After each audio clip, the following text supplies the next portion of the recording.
While no country is immune, many, where most humanity live, are more vulnerable than others. The gravity of the situation has been highlighted by the 2024 Interagency Task Force on Financing Development, which has sounded the alarm bell on a looming sustainable development crisis, driven by financing challenges that jeopardize both the SDGs and climate action.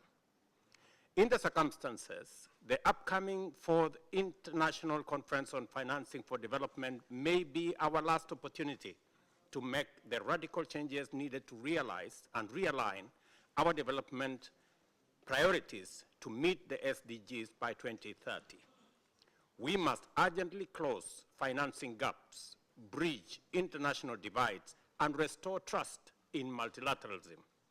However, the current multilateral system is clearly struggling to address these immense, complex, and dynamic challenges effectively.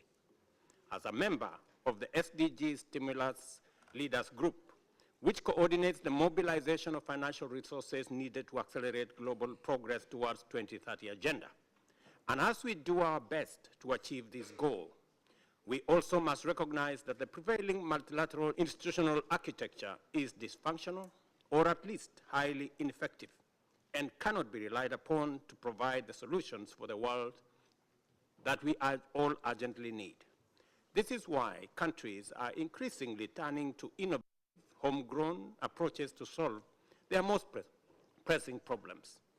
To achieve the SDGs, we must address the structural and financial issues hampering multilateral institutions, particularly their negative impact on developing countries. These challenges include limited fiscal ability, rising debt, unfair credit rating frameworks, and an uneven interest rate regime. In the face of deteriorating global economic conditions worsened by relentless climate crisis, these weaknesses limit the opportunities, especially in low-income countries. Today, 1 in 3 developing countries is at risk of defaulting on their debt obligations. The role of unfair and unjust global financial system is compounding economic crisis and deepening inequalities. Development financing is not keeping pace with the economic realities and urgent needs of developing world. Consequently, the gap between developing world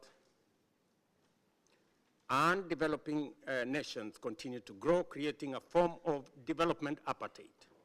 The Addis Ababa Action Agenda designed to address these challenges has lost momentum, with only 15% SDGs on track.